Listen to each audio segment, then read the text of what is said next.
Hi friends, welcome to delta news. విత్తనం పసుపు ధర భారీగా పెరిగింది.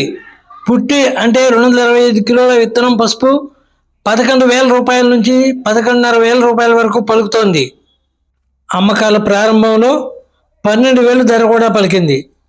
అయితే గత ఏడాది 2,500 రూపాయల నుంచి 4,000 మధ్య పలికిన విత్తనం పసుపు ఈ ఏడాది 11,000కు చేరడానికి కారణాలు కనుక చూస్తే, మొదటిది ఎండి పసుపు ధర క్వింటాలు 13,500 పెరగడం ఒక కారణమైతే, ఇక్కడ నుంచి విత్తనం పసుపు భారీగా ఒడిశా రాష్ట్రానికి ఎగుమతి చేయడం మరో కారణంగా చెప్పవచ్చు.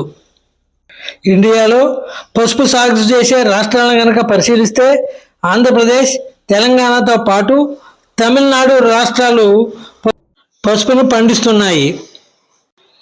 అయితే గడిచిన కొన్నేళ్లుగా ఒడిశా ప్రభుత్వం ఆ రాష్ట్రంలోని రైతులకు పసుపు సాగు చేయాల్సిందిగా ప్రోత్సహిస్తుంది. దీనిలో భాగంగా ఒడిశా ప్రభుత్వం ఏపీ రైతుల నుంచి విత్తనం పసుపు కొనుగోలు చేసి అక్కడ రైతులకు సబ్సిడీపై అందిస్తోంది. ఈ నేపథ్యంలో విత్తనం పసుపుకు డిమాండ్ ఏర్పడిందనే చెప్పాలి. ప్రతి ఏటా కడప ప్రాంతం నుంచి గుంటూరు జిల్లాలోని కొల్లిపర మండల ప్రాంతానికి 250 లారీల నుంచి 400 లారీలు విత్తనం పసుపు వస్తుంది. ఒడిశా ప్రభుత్వం నుంచి విత్తనం పసుపు ఆర్డర్లు భారీగా రావడంతో ఇక్కడి వ్యాపారులు ఒడిశాకు ఎగుమతి చేస్తున్నారు. ఇప్పుడు దీనికి సంబంధించి ఇక్కడ వ్యాపారిని అడిగి వివరాలు తెలుసుకుందాం. నా పేరు శేఖర్. తుమ్లూరులో నేను ఒక వ్యాపారస్తుడిని. ఇదంతా కడప జిల్లా నుంచి, సేలం నుంచి వచ్చే పసుపు ఇక్కడ స్టాక్ పాయింట్ పెడతా ఉంటాం. గత సంవత్సరాల నుంచి కూడా ఒరిస్సాకి ఎక్స్పోర్ట్ అవుతుంది. రైతులకి సబ్సిడీ మీద గవర్నమెంట్ పర్పస్గా ఇస్తున్నారు. సుమారుగా ఈ సంవత్సరం అయితే ఒక 1,000-1,500 టన్నులు ఆర్డర్ ఉంది. ఇప్పటికి మినిమం ఒక 500 టన్నులు వెళ్ళింది కడప నుంచి కానీ ఇక్కడి నుంచి కానీ.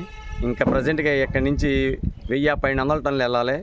ఇక్కడ రేటు డిఫరెన్స్ మూలకాన ఈ 2-3 నెలలు ఇక్కడ స్టాక్ ఉండటం మూలకాన అప్పుడు 12,000-13,000 అమ్మేది. కొంచెం వర్షాల ప్రభావంతో కొంచెం మందం వచ్చేసరికి ఈ మందంలో కొంచెం అటు ఇటు గుండా సరుకులలా ఇస్తున్నాం. అన్నీ ఉండవన్నీ మంచిగా ఉన్నాయి. ఇప్పుడు ఇంకా 100 బండి అంత ఉంది, 100-120 బళ్ళు ఉన్నాయి. వీటిలో సుమారుగా ఒక 70-80 బళ్ళు వెళ్ళిపోతున్నాయి. ఉంటే ఒక 50 బళ్ళే ఉంటాయి రైతులకి. ఇక్కడ ఈ లోకల్లో ఉన్న రైతులకు వచ్చేది ఒక 50 బళ్ళు ఉంటాయి. ఆ 50 బళ్ళ వరకే ఉంటుంది. ఇక ప్రజెంట్గా ఈ వరుసగా అయితే 11,000 రేటు మీద ఇస్తున్నాం. రైతులకు కూడా అదే రేటు మీద ఇస్తున్నాం. ఇంకా ఏదన్నా ఇంకెక్కువ బళ్ళు నడిచినాయనుకో ఒక్కొక్క బండి 30 టన్నులు బళ్ళు ఎత్తున్నాము.